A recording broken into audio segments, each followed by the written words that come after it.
இன்றைய வசனம் தியானத்தின் தலைப்பு தேவனுடைய வல்லமை விளங்கும் ஆகாய விரிவை பார்த்து. சங்கீதம் 151. அவருடைய வல்லமை விளங்கும் ஆகாய விரிவை பார்த்து அவரை துதியுங்கள். தேவன் ஆகாய விரிவை 2ஆம் நாளில் சிருஷ்டித்தார். தினமும் அவர் உண்டு பண்ணின ஆகாய விரிவை நாம் பார்க்கிறோம். ஆகாய விரிவு அவருடைய கரங்களின் கிரியையை அறிவிக்கிறது. பகலிலும் இரவிலும் ஆகாயத்தின் நிறம், மேகங்களுடைய தோற்றம் நிமிடந்தோறும் மாறிக்கொண்டே இருக்கிறது. பூமியின் ஒவ்வொரு இடத்திலும் ஒவ்வொரு விதமான தோற்றத்தோடு காட்சியளிக்கும். ஆகாய விரிவை பார்க்கும் போதெல்லாம் தேவனை துதிப்போம். இந்த ஜனத்தை எனக்கென்று ஏற்படுத்தினேன், இவர்கள் என் துதியை சொல்லி வருவார்கள் என்ற தேவனுடைய எதிர்பார்ப்பையும் நிறைவேற்றுவோம். நீர் வானத்தை அண்ணாந்து பார்த்து உம்மை பார்க்கிலும் உயரமாயிருக்கிற ஆகாய மண்டலங்களை கண்ணோக்கும். வார்க்கப்பட்ட கண்ணாடியைப் போல கெட்டியான ஆகாய மண்டலங்களை நீர் அவரோடே கூட இருந்து விரித்தீரோ? ஆகாயத்தினுடைய உறைந்த பனியை பெற்றவன் யார்?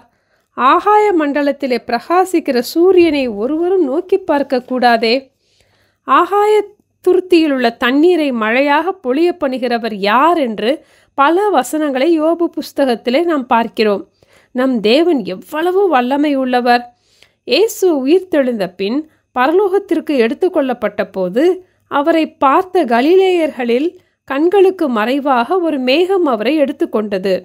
வானத்துக்கு எடுத்துக்கொள்ளப்பட்ட அந்த இயேசுவானவர் எப்படி உங்கள் கண்களுக்கு முன்பாக வானத்துக்கு எழுந்துருளி போனாரோ அப்படியே மறுபடியும் வருவார் என்று தேவதூதர்கள் அவர்களிடம் கூறினார்கள்.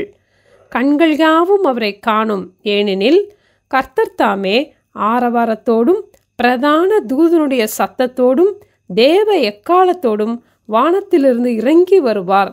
அப்பொழுது கிறிஸ்துவுக்குள் மரித்தவர்கள் முதலாவது எழுந்திருப்பார்கள்.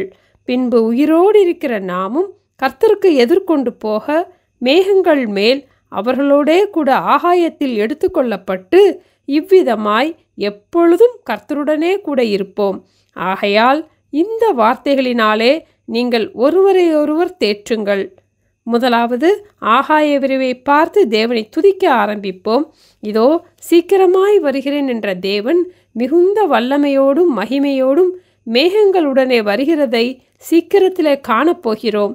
தேவனை சந்திக்க நாம் ஆயத்தமாவோம். அவரிடத்தில் பலனை பெற்றுக்கொள்வோம். ஜெபிப்போமா?